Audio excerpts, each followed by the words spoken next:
کان رجال من الانس یعوذون برجال من الجن فزادوہم رہقا.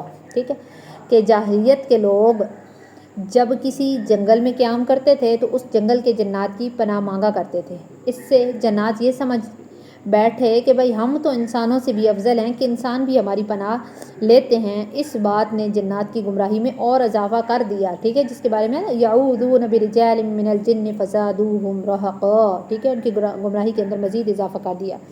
تو تفسیر مظہری ہے اس کے اندر واقعہ آتا ہے ہوائف الجن میں. ٹھیک ہے کہ حضرت رافع بن عمیر صحابی ہیں, انہوں نے اپنے اسلام قبول کرنے کا واقعہ یہی بتلایا ہے کہ میں ایک رات ایک ریگستان میں سفر کر رہا تھا. اچانک مجھ پر نیند کا غلبہ ہو گیا.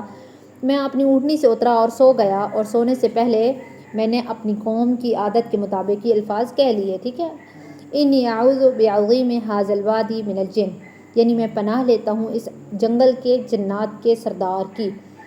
میں نے خواب میں دیکھا کہ ایک شخص کے ہاتھ میں ایک ہتھیار ہے, اس کو وہ میری اونٹنی کے سینے پر رکھنا چاہتا ہے. میں گھبرا کر اٹھا اور دائیں بائیں دیکھا, کچھ بھی نہیں پایا. تو میں نے دل میں کہا کہ یہ شیطان کا خیال ہے, شیطانی خیال ہے, خواب اصلی نہیں ہے. پھر میں سو گیا اور بالکل غافل ہو کر سو گیا. ٹھیک ہے تو پھر وہی خواب دیکھا. پھر میں اٹھا اور اپنی اونٹنی کے چاروں طرف پھرا, کچھ نہیں دیکھا, کچھ بھی نہیں پایا, مگر جو ناقہ تھی, جو اونٹنی تھی, اس کو دیکھا کہ وہ کانپ رہی ہے. میں پھر جا کر اپنی جگہ سو گیا. تو پھر میں نے وہی خواب دیکھا. میں بیدار ہوا تو دیکھا کہ میری اونٹنی تڑپ رہی ہے, اور پھر دیکھا کہ ایک نوجوان ہے جس کے ہاتھ میں ایک حربہ ہے, ایک سمجھے ہتھیار ہے. یہ وہی شخص تھا جس کو میں نے خواب میں اونٹنی پر حملہ کرتے ہوئے دیکھا تھا, اور ساتھ ہی یہ دیکھا کہ ایک بوڑھے آدمی نے اس کا ہاتھ پکڑ رکھا ہے جو اونٹنی پر حملہ کرنے سے اس کو روک رہا ہے. اسی عرصے میں 3 گورخور سامنے آ گئے. تو بوڑھے نے اس نوجوان سے کہا کہ بھائی ان تینوں میں سے جس کو تو پسند کرے وہ لے لے, اور اس انسان کی جو اونٹنی ہے اس کو تو چھوڑ دے.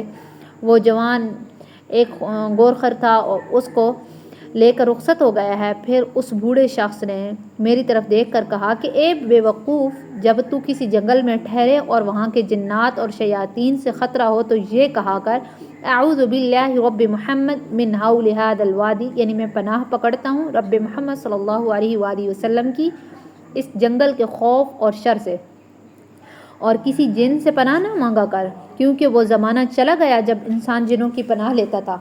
میں نے اس سے پوچھا کہ وہ کون ہے؟ اس نے کہا کہ یہ نبی عربی صلی اللہ علیہ وآلہ وسلم ہے, نہ شرقی نہ غربی, پیر کے روز یہ مبعوث ہوئی ہیں. میں نے پوچھا یہ کہاں رہتے ہیں؟ اس نے بتلایا کہ بھائی وہ یثرب یعنی مدینہ میں رہتے ہیں, جو کھجوروں کی بستی ہے.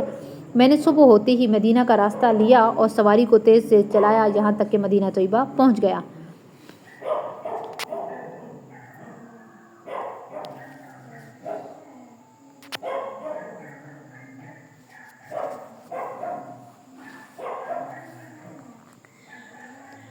اور پھر نبی علیہ الصلوۃ والسلام نے مجھے دیکھا تو میرا سارا واقعہ مجھے سنا دیا. اس سے پہلے کہ میں آپ علیہ الصلوۃ والسلام سے کچھ ذکر کروں اور مجھے اسلام کی دعوت دی تو میں مسلمان ہو گیا.